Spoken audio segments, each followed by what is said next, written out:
खुलुमबाय स्टुडिअ दं आं राजिब बसुमतारी आरो बे समाव उदालगुरि जिल्ला धनस्रिसरनि बरजाराव राजमेलानि मोसौ माइ जाहोनायाव रोजा रोजा सुबुंनि होंगो दोंगो जेराव ओनसोलनि अनगायैबो गुबुन गुबुन जिल्लानिफ्राबो दिनैनि बे हाबाफारियाव बाहागो लानानै जा मोसौ जाखान्दा माइखौ गथायनो थाखाय बा न' फारसे बिमा माइनावनि मुङै गथायनो थाखाय थांदों। बेयाव गोबां दाब दाब ओनसोल जेराव क'क्राझारनिफ्रायबो सहैदों होननानै मिथिना मोन्दों। लोगोसे क'क्राझार चिरां बाक्सा आरो गुबुन गुबुन जिल्लानिफ्राबो बे धनस्रि घाटनि जा उदालगुरि जिल्लानि सिङाव थानाय धनस्रि घाटनि सेराव थानाय जा बरसारनि राज मेला जानाय फोथाराव माइ जाहोनाय दिनैनिफ्राय एबा दिनै जागायबाय। बे जागायनाय हाबाफारियाव नोंथांमोना नुना मोन्दों जेराव रोजा रोजा सुबुंफोरा बे हाबाफारियाव बाहागो लानानै जा मोसौ जाहोखान्दा माइ दं बे माइखौ सेख'लायनाय एबा गावजों गाव गोबां बेफोरबायदि गोबां होंगो दोंगो खालामनानै माइ गथायदों आरो न' फारसे लांनो थाखाय बिथांमोना साखाफारा खालामदों। नाथाय बे हाबाफारिया मानो थाखाय जायो, मा जाहोनाव खालामनाय जायो आरो मानो खालामनांगौ बेखौ लानानै जों दसे समनि उनाव नोंथांमोननि गेजेराव फोरमायगोन। बेनि सिगां नोंथांमोना जोंनि डिसप्लेनि गेजेरजों माबोरैहाय दाब दाब ओनसोलनि सुबुंफ्रा रोजा रोजा सुबुंफ्रा खमैबो 20 रोजानिबो बांसिन बे हाबाफारियाव नुजाथि हैदों एबा माइ एबा मोसौ जानाय माइखौ मोसौ जाहोखान्दा माइखौ लानो थाखाय नुजाथि हैदों होननानै ओनसोलनि एबा खुंगिरि बिथांमोना जा राजमेला खुंगिरि बिथांमोना फोरमायदों जोंनि खौरांनि गेजेरजों। दानिया फैदो लोगोसे बे समाव आरो फोरमायबावदो बे हाबाफारियावनो नुजाथि हैदों बारगाव एमएलए शिला दैत्य देब बिथाङाबो दिनैनि बे हाबाफारियाव बाहागो लाहैनायखौ फोरमायो। लोगोसे बे हाबाफारिखौ मानो थाखाय लानाय जादों एबा मानो थाखाय लायो, बोसोरफ्रोमबो माबोरै लानाय जायो आरो बेसेबां बोसोरनि बे नेमखान्थि जों बिथांमोननिफ्राय एबा नायगिरि बिथांनिफ्राय जों जोंनि खौरांनि गेजेरजों आबुङै मिथिना लाग्रोनि। চিৰাং জিলা বিজনীৰ পৰা মই আহিছোঁ। এইটো পৰম্পৰাটো ভাৰতীয় সংস্কৃতিৰ পৰম্পৰা, এইটো বহু পুৰণি আমাৰ আৰ্য ঋষিমুনিসকলৰ পৰম্পৰা। কাৰণ গৌ মাতা হ'ল আমাৰ এটা পৰম পূজনীয়। কাৰণ গৌ মাতাৰ পৰা আমাৰ সমাজটো আগতে ৰক্ষা হৈছিল।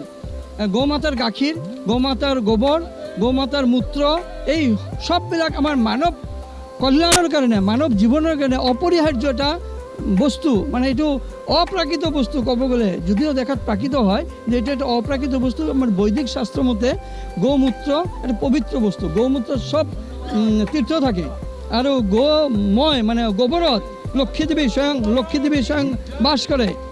গতিকে আৰু গৰু হ'ল আমাৰ অৰ্থনৈতিক ক্ষেত্ৰতো আমাৰ প্ৰথমৰ যিটো আমাৰ সেই পুৰণি যুগ আছিল, তেতিয়া আমাৰ অৰ্থনৈতিকটো মাত্ৰ গৰুৰ পৰাই আমি অৰ্থনীতি সংগ্ৰহ কৰিছিলোঁ।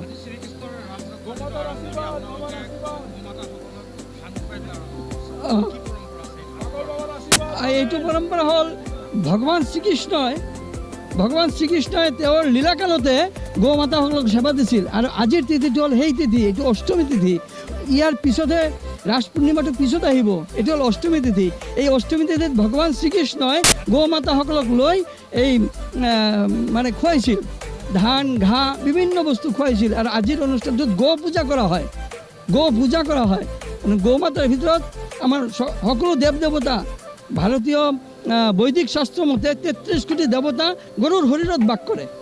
সেইকাৰণে গৌ মাতাক পূজন কৰা হয়।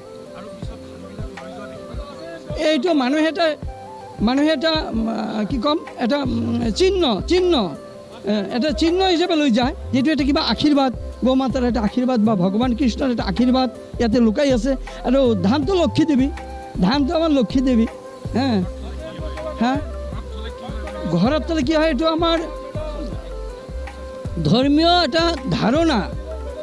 আমি টকা পইচাক ধন বুলি নকওঁ, শাস্ত্ৰমতে ধানকহে ধন বুলি কোৱা হয়। ধান, গোধন, ধান্য ধন, ভূমি ধন। আৰু টকা পইচাটোক আমাৰ শাস্ত্ৰমতে ধন বুলি কোৱা নহয়, এইটো ধন। এইকাৰণে এইটো ঘৰত নি ৰখা হয়। কালিবাৰী গুষ্ট চাব আহিছোঁ, গুষ্ট অষ্টমী। ধান ললোঁ। ধান ল'লে এইটো আমাৰ শুভ পৰীক্ষা। এইটো বছৰৰ দিনা বছৰত একবাৰ কৰি আমাৰ গুষ্ট অষ্টমী হয়, আহিব লাগে আৰু ভাল লাগে। ইমান মানুহ হয়, আনন্দৰ বিষয়।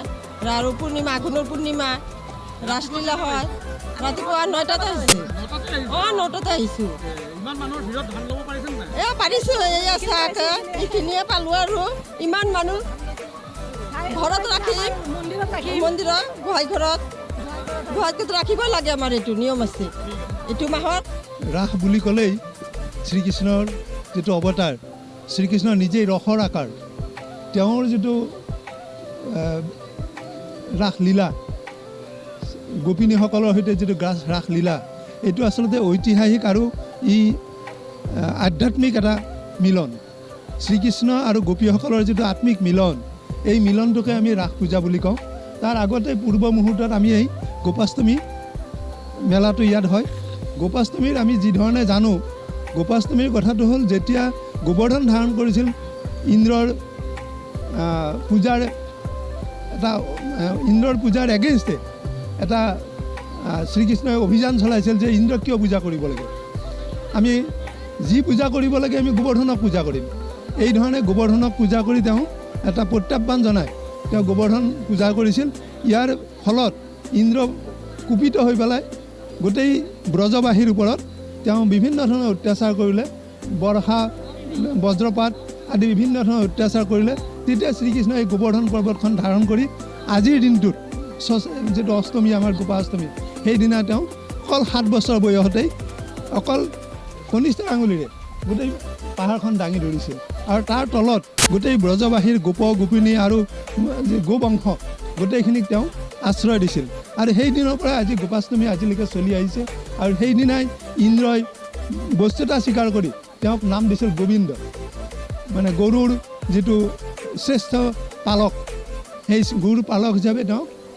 গোবিন্দ নাম দিছিল আৰু তেতিয়াৰ পৰা গোবিন্দ নামেৰে শ্ৰীকৃষ্ণক আজিও জনা যায় আজিৰ এই মহা অৰণ্য বা এই যিটো পুণ্যভূমি বীৰেন্দ্ৰনগৰ আশ্ৰম য'ত আমাৰ পগলা বাবাই এই স্থানখন আমাৰ সকলোৰে কাৰণে দান কৰি থৈ গৈছে এই পুণ্যভূমিত যিবিলাক ভক্ত আজি ইয়াত আহিছে তেওঁলোকক মই ধন্যবাদ দিছোঁ তেওঁলোকে যদি ৰসাত্মক হৈ পেলাই এই গোটেই ৰসৰ আকাৰ শ্ৰীকৃষ্ণক বিচাৰি ইয়ালৈ আহিছে আৰু ইয়াত তেওঁলোকে কি কৰিছে গৰুক পূজা কৰিছে আৰু নিজে ধন্য হৈছে গতিকে মই ধন্যবাদ দিছোঁ সকলোকে আৰু আপোনালোকৰ যোগেদি গোটেই বিশ্ববাসীক মই জনাব খোজোঁ যে হিন্দু সনাতন ধৰ্মৰ যি আদৰ্শ সৎ চিত আনন্দৰ যিটো মূৰ্তি এই গোটেইখিনি সকলোৱে আজি উপভোগ কৰিছে আৰু ইয়াত আমাৰ সকলোৰে শান্তি সম্প্ৰীতি বৰ্ধিত হওক আৰু অকল মানুহেই নহয় গোটেই জীৱ জন্তুৰ একাত্মতাৰে আমি শ্ৰীকৃষ্ণৰ চৰণত আমি শৰণ লৈ